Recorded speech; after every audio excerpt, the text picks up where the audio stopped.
That because today has to be the first day of 60 days straight of just focusing on music. I haven't done a video in a while, and actually I haven't even posted the videos before this yet. So if you're seeing this, this is not the first video, but this probably will be the first video that you see. The others I'll release after this. So last night I stayed up all night because I was trying to work on a money making idea. And today, I was doing that because today has to be the first day of 60 days straight of just focusing on music. Means writing music, singing music, producing music, anything that has to do with that niche, that skill set in my life, that career. It was invented by my wife because I've just been so, I noticed that I have an extreme, right? So I already work in extremes as a person, but and my extreme is if I see that we need money, I'm gonna gear shift into a mode of trying to get money in a way that has nothing to do with my passions, because I'm most familiar with like corporate money. I'm most familiar with like startup money or trying to, tech, right? And my passions are writing, music, acting. Like these are things I'm good at, but I haven't been around how to get money in that way or how to build a career around those things. I'm just starting a lot of those rhythms and disciplines to even just the skill set of a lot of those things to go deeper into that bag to get money. So my wife is like, I kept ping pong between the two. And so I'm not going further in much of anything, especially what should be my plan A, which is my creative skill set. And even in that, like which part of my creative skill set, right? You aren't being very specific now, are you, Bob? I'll try to be more specific. So that I can continue in one of those and just see the fruit of it. So look here, G, like for the next 60 days, I'm gonna be focused on making music. I'm gonna be in this closet right here, no homo. There you go, pause. Hey, yo. Yeah, that's crazy. That was crazy. And I'm gonna be making music for the Lord, making music about my life. And I'm not trying to make an album. I'm gonna release singles. I wanna find my following. I wanna find who loves me. I wanna love you back. I wanna be just as crazy about you as you are about me. Man, cause that's how me and my wife found each other. We said, man, I want somebody to be just as crazy about you, about me as I am about them. And I was like, man, me too. So anyway, yeah, I want that relationship with fans. I wouldn't even call you fans. I gotta come up with another word, but yeah, that's what I want to do. And it begins today. So I think every day I'm gonna give you a little bit of input of what's not just what's going on with the music, but also what's going on in my life. And so something for me, outside of everything that I just said, I run a missional community that is new. So a missional community is basically a group of people who are just trying to live life together in the context of being Christian outside of Sunday service. So like, how can we be on mission to the community around us? How can we open our homes to each other? How can we eat together? How can we hold each other accountable? Pray for our families. How can we be in covenant in prayer together? So I'm leading that, and then I'm gonna give y'all a little bit of what I'm learning from the Lord in my journey. So rock with your boy. Like, for real, how do you stop the failure of self from replaying like ESPN highlights in the monitor of my head in the morning? I'm just sitting on the train. My face is cold, but my brain, it can't get over the pain. And every fry of its vocal cords is burning the chains. I told lengthy stories to a woman in a chair, just like they do on TV. And she believed that I'm pulling things out of my heart like a magic trick, like I never knew they were there, but I knew that I'm more magician than I am unaware. My friends came and they knew too that I'm just not the same anymore. I just took some time because I've been reading through Job. I'm around like the 21st chapter, I believe. And I I'm realizing that the book of Job is really, as much as it is about, it's about two things at one time. At least thus far from my studies. The book of Job shows us how sin, our disciplines, God's will, and spiritual warfare all were intermingled within our present. And to be honest, sometimes we don't know from what is the trouble or the blessings coming from. I hear people be like, yeah, I went through this and I realized that, God said that I went through this because of this, or, I realized like, and because I would have never learned this. And, not that we don't go through things for a reason, but all of our troubles are not defined by a reason that we will understand on this side of the earth, on this side of eternity. There are things that we go through, and yeah, it makes sense later on down the line, but we really don't even know the ultimate reason. We don't know everything. And sometimes I think I would like to see people be more humble about, man, I don't know why I went through that, but like, here I am, and I'm just still trying to fear the Lord, because his kids got taken away. Like, his kids got killed, got murdered, and everything got, restored to him, but his kids did not get restored to him. That hurts. It's like, dang, God, like, you allow my kids to get hurt over, a point that you were proven in heaven to Satan, but it was way much more than that. And we know that it is more than that, but we don't have the language. There's only so far we can go into that conversation because we are not in heaven. And who are we to ask God to explain everything? And so often I think our morality comes to a halt at God's majesty and his holiness. That's what I'm learning as I've been reading the last book of Samuel especially, and Job, is that my morality will conflict with the majesticness of God because I want to explain him. I want to reason him. I want to logic him. And when he does things wrong, I want to be able to defend it. Wrong meaning something that I can't justify. But I can't justify God. I can't justify God, period. Because I am not before God. I am not after God.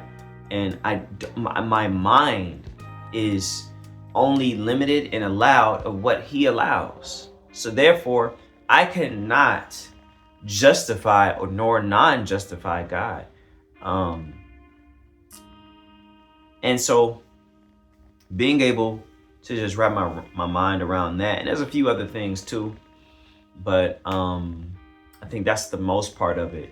Is just like, the other part I was gonna say is outside of that, like Satan is trying to. So my first thing that I'm learning in Job is how, like, we cannot justify everything that God does. Number two, Satan is also using his friends to try to get Job to forfeit his identity, because he already lost everything. His body's decaying. He lost his kids, his estate. But my question is, why are your friends so gung-ho ready to try to convince you that you are wicked and that God is punishing you because you are wicked? And I'm like, what did his friends think about Job before all of this? And most of the book thus far is just them arguing and them trying to convince Job that Job is in the wrong with God, and that's why God is punishing him. And he needs to just repent, but Job is like, no, I don't know why I'm going through this, but I am righteous.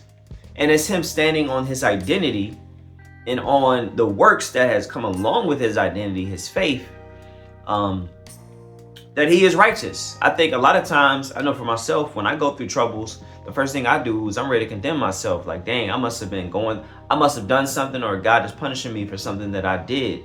But that's a lack of faith. We're allowing unnecessary condemnation to come into our minds about what we think God thinks about us. I might be moving too fast. If I am, rewind it. Job is just adamant about, no, I am righteous. I don't know why God is doing this, but I know that my Redeemer lives and he will redeem me, if not in this life, in the next life. And that just explodes his opposition. Like, they just can't fathom how he's saying, I'm still on God's side and God is on my side, when clearly God is leaving you, your body, your children, your estate for grabs. And so it made me realize that, like, me flickering into shame and condemnation just because I'm in front of trouble does not mean that God isn't by my side. And it's actually a lack of faith for me to base my view of my own righteousness on my external conditions, because my righteousness and my faith should be separate from the situations of my life.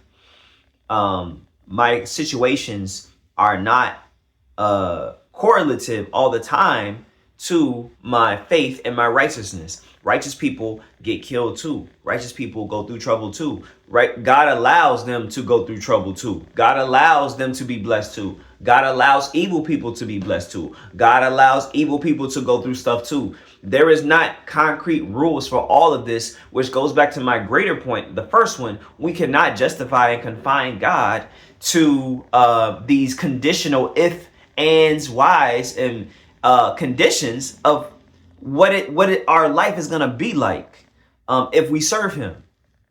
Our life is submitted to Him; it is no longer ours, and our heart posture is what He judges us on. And the fruit of our life is not the situations. Just because we go through trouble, it does not mean that that is the fruit. Unless obviously you know that you're in sin or that you are sinning, then that's a different story. But if you honestly know that you are obeying God and you stand before His statutes and you have been offering your obedience as a living sacrifice, then the fruit of that is in the character. The fruit of that is not the situation. It's in the patience. The fruit of that is the gifts of the Spirit. The fruit of that is love, patience, kindness. It is, healing. It is having other people see Christ through you. The fruit of that is influence. The fruit of that is God's voice being able to be packaged into your voice and use it as a vessel to administer the power of the kingdom amongst darkness and over dark lords that are trying to lord over other people who are submitted to that darkness until you step into the room, because you are submitted to the Lord Adonai. This is the fruit that Jesus speaks about. The fruit is not the situations, the trouble. Martyrs are beheaded. If trouble and is the fruits of someone's life, then a lot of Christians would be in trouble because, ironically, because their life only has trouble because they follow God. Right? Even you look at Job. Job's name was literally offered on an offering plate to Satan because he was righteous. A lot of these people, the church, I forgot which one it is. I think it's the third letter in Revelation. Jesus comforting them, saying, there's a lot of trouble headed towards your way. Some of you will not make it, but know that on the other side, that I will give you the crown of life. So there's a lot of promise in the trouble. We don't know exactly why, but we know that there's glory. There's all different types of glory. I can't even go into this video of like all the different types of glory, whether earthly or in heaven, that these troubles are making in us and around us for the glory of God in different types of ways. The glory of God is not just evangelism purely, but the glory of God is there's so many different types of glories of God. So, and we won't really know until eternity. So that's my rant. This is gonna be the first video I post, and I'm gonna start singing Open My Eyes today. Open My Eyes is a song I wrote for my wife. And I really recently just got into a pocket of like being able to sing it a little bit better, because I was at first I was singing choruses and hooks like all the way through, and it was taking all day to get good takes to make it smooth the way I hear it in my head.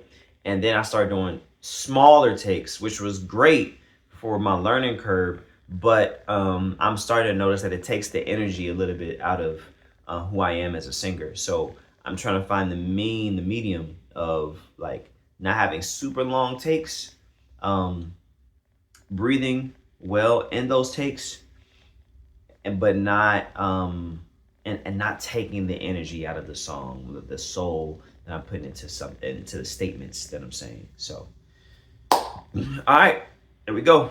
Oh, by the way, my name is Tajon Waters.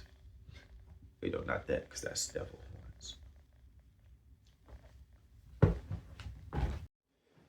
Okay. La da da da da.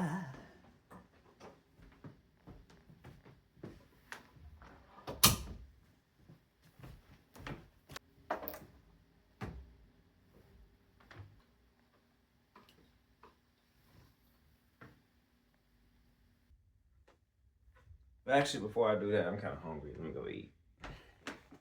And let me pray.